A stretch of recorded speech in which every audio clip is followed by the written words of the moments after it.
నమస్తే అండి. ఈరోజు గుత్తి వంకాయ వండుతానండి. గుత్తి వంకాయ వండటానికి కావలసింది ముందుగా వంకాయలు కదా. ఈ నేమాని ఇచ్చిన కాయలండి, అంటే ఎవరో పంపించారు అని. అయితే చక్కగా చాలా బాగున్నాయి, నవ్వుజుల్లాగా అంటే లేతగా ఉన్నాయని అర్థం. ఇవి చక్కగా అటు ఇటు 4 వేళ్ల కింద కోసేసి ఒక 2 స్పూన్లు నూనె వేసి ఇలాగ బాగా వేయించేసానండి. ఇప్పుడు ఈ మాత్రం కూర వండుకోవచ్చు, చాలా బాగుంటుందన్నమాట. ఇలానే చేస్తాను నేను. ఎందుకంటే మరి చాలామంది గ్రేవీ కాయలో పెడతారు కదా, మళ్ళీ గ్రేవీలో కూడా గుత్తి వంకాయలు వేసి చాలా రకాలుగా వండుతారు. అలాంటిది కొంచెం బెరుసుగాను కొంచెం అదోలాగా అనిపిస్తుంది అన్నమాట. ఇలాగ చేసి వండుకుంటే అలా ఉండదండి, చాలా బాగుంటుంది.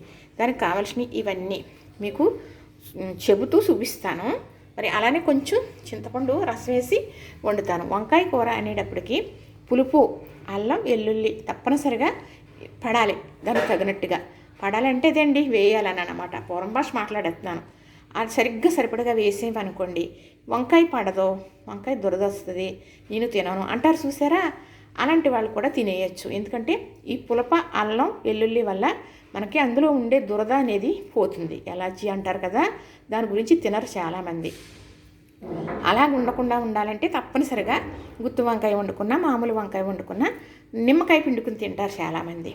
మామూలుగా ఇగురు చేసుకుంటాం కదా, పురుస పొట్టు ముక్కలు కోసుకుని, వంకాయ ముక్కలు చిన్న ముక్కలు కోసుకుని ఆ కూరలో భోజనంలో తినేటప్పుడు నిమ్మరసం పిండుకుని తింటారు. దానివల్ల మరి వచ్చే దురద, ఎలర్జీ అనేది రాదనమాట.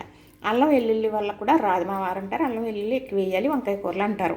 అందుకే నేను కొంచెం ఎక్కువగానే వేస్తాను. నేనైతే రెడీ చేసుకున్న మసాలా ధనియాలు, జీలకర్ర, మరి ఎల్లుల్లిపాయలు, అల్లం, అలానే కారం, ఉప్పు, పసుపు, చిన్న బెల్లం ముక్క, కరివేపాకు, ఒక పెద్ద ఉల్లిపాయ, ఒక 4 పచ్చిమిర్చి, కొంచెం కొత్తిమీర.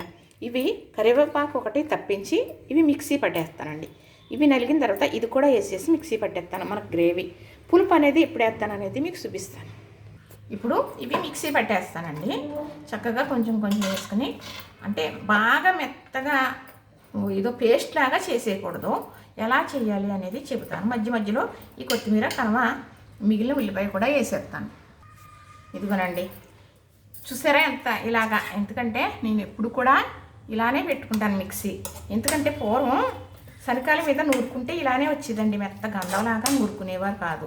చూడండి, బాగా పేస్ట్లాగా నూరేస్తారు కదా, అప్పుడు పూర్వం అలా చేసేవారు కాదు. ఇది ఏం నూనె అనేది మీరు ఎవరైనా చెప్పగలుగుతారా? నేనైతే ఇప్పుడు ఈ నూనె పేరు చెప్పనండి. ఇది వేయడం వల్ల ఈ కూరకి రెట్టింపు రుచి వస్తుంది అనమాట. ఇది నూనె వేసేసాను, ఎందుకంటే వంకాయలు వేసాం కదా, కొంచెమే నూనె ఉంది అందులో. అయితే ఈ వెరైటీ నూనె కూడా వేసాను.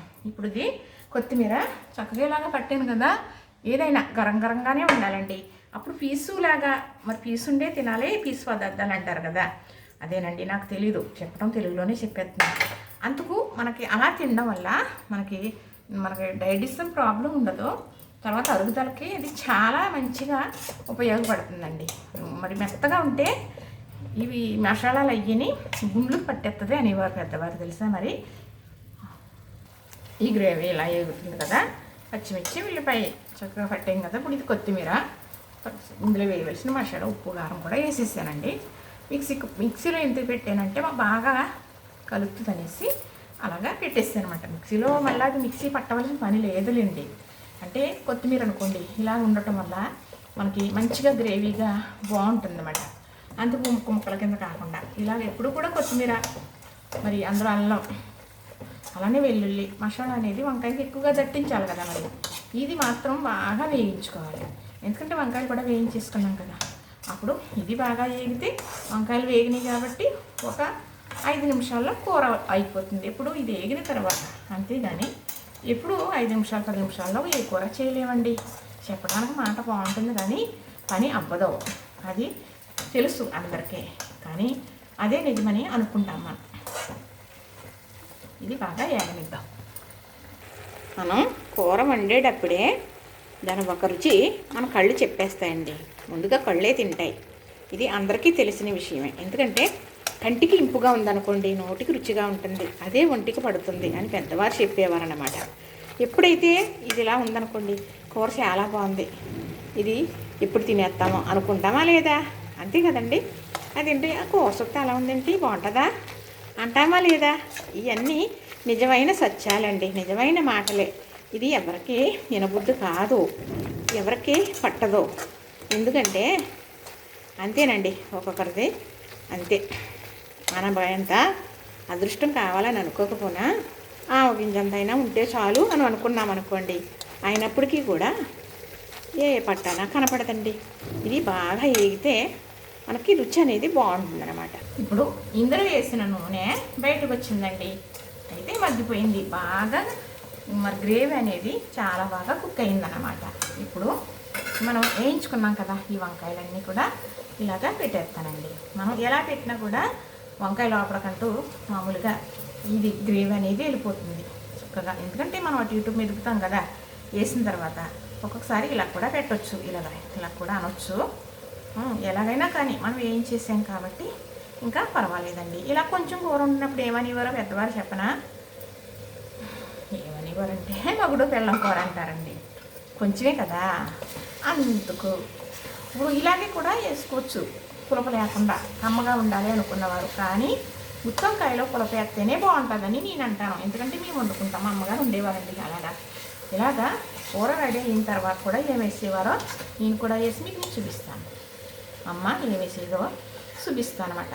ఇలాగ కాయలాగా మనం పట్టుకుని తినేయచ్చు ఇలాగా వేయడం వల్ల, ఇలాగా వేయించడం వల్ల అనమాట. చక్కగా పుచ్చులున్నాయేమో చేసుకుని 4 పేళ్ల కింద కోసి మరి అందులో ఈ గ్రేవీ పెట్టి ఇలా వేయించుకుంటా కాయలు కూడా వండుతారు. ఇప్పుడు ఇలా కొంచెం చేపు ఉడికిన తర్వాత అప్పుడు ఏం వేస్తానో మళ్ళీ మీకు చూపిస్తాను. చూసారా ఎంత బాగుందో చూడటానికి కదా. ఎప్పుడైతే కంటికి ఇంపుగా ఉందో ఇది అప్పుడు రుచిగానే ఉంటుందండి. ఈ కూరే కాదండి, ఏ కూర అయినప్పటికీ కూడా, ఏదైనా కూరే కాదు ఏ పని అయినా కూడా కంటికి నచ్చితే అది బాగుంటుంది నిజంగా. ఇప్పుడైతే మనం దీంట్లో చింతపండు పులుపు వేస్తున్నానండి. చక్కగా ఎక్కువ కాదు, కొంచెం వేసేసాను కదా. చక్కగా ఇది ఉడుకుతూ ఉంటుంది. ఇందులో మళ్ళీ నేను మా అమ్మగారు వేసేది వేయాలి కదా, కరివేపాకు కూడా వేయాలి కదా, వేస్తాను.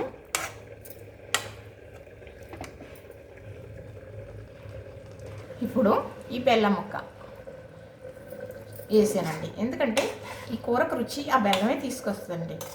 మనం ఇందులో వేసిన పులుపు వల్ల, ఆ బెల్లం వేయడం వల్ల మంచి రుచి బెల్లం తీసుకొస్తుంది అనమాట. అయితే ఇప్పుడు లాస్ట్లో వేసేది అలా నేను చెప్తాను. కానీ ఇప్పుడైతే కొంచెం కరివేపాకు కూడా వేసేస్తానండి. కరివేపాకు ప్రతి దాంట్లోనే వేసుకునేది అనుకోండి, ఏ కూర ఉన్నా మనం వేసుకుంటాం. ఇంతేనండి. ఇది ఇలా ఉడుకుతుంటుంది కదా, మళ్ళీ మీకు నేను చూపిస్తాను. చక్కగా దగ్గరికి వచ్చిందండి. గుత్తొంకాయ కూర వండే విధానం చాలా రకాలు పెట్టానండి, చూసారు. మన వీడియోలు అండి డిలేట్ అయిపోయినాయి కదా, దాని గురించి మళ్ళీ చేస్తూ ఉంటున్నాను. అంటే ఒకసారి ఒకే రకం కాదండి, చేసినప్పుడల్లా రకరకాలుగా ఉంటుంది. ఇందులో మా అమ్మగారు అయితే అంత ఎన్న కోసం ముద్ద వేసేవారండి. అంత ఎన్న ముద్ద వేసి గుత్తొంకాయ వండేనా అనేవారు. నా దగ్గర అయితే కాసుకున్న నెయ్యి, మన ఇంట్లో కాసుకుంటాం కదా, ఆ నెయ్యి ఉంది, పుసల లాంటి నెయ్యి చక్కగా వేసాను. మరి ఈ స్మెల్ నెయ్యి స్మెల్తో చాలా బాగుంటుందండి కూర, చాలా బాగుంటుంది. రెడీ అయిన తర్వాత మళ్ళీ చూపిస్తాను. అయిపోయిందండి, రెడీ అయిపోయింది. చక్కగా గుత్తి వంకాయ కూర చేసేసానండి. ఇది పులుపు వేసాం కదా, మరి ఉదయం వండుకున్నాం కదా, సాయంకాలం కూడా సరిపోతుంది చక్కగా. చాలా బాగుంటుందండి రైస్లోకి, చపాతీకి అంటారా, చపాతీకి కూడా చాలా బాగుంటుంది. చూసారు కదా. ఇంతేనండి, మనం చేసుకునే విధానాన్ని బట్టి దాని రుచి అనేది రెట్టింపు అదే పెరుగుతుంది, అంతే కదండి. చూసారు కదా, నచ్చింది కదా. మరి లైక్స్ చేస్తారు కదా, చూసిన వారు లైక్స్ చేయండి, డబ్బులకు వచ్చావో కదండి. లైక్స్ చేయటం వల్ల మీరు ఒకరికి లైక్ ఇచ్చిన వారు అవుతారు. ఇది మాత్రం మర్చిపోకండి. నా వీడియోలే కాదు, ఎవరి వీడియోస్ చూసినా కూడా మీరు లైక్ అనేది ఇవ్వండి. ఇదే మిమ్మల్ని నేను అడిగేది. లైక్ ఇచ్చి మీరు సబ్స్క్రైబ్ అవ్వకపోతే నచ్చిందనుకోండి సబ్స్క్రైబ్ కూడా చేసుకోండి. ఇలా అంటాం చేతగాని దాన్ని.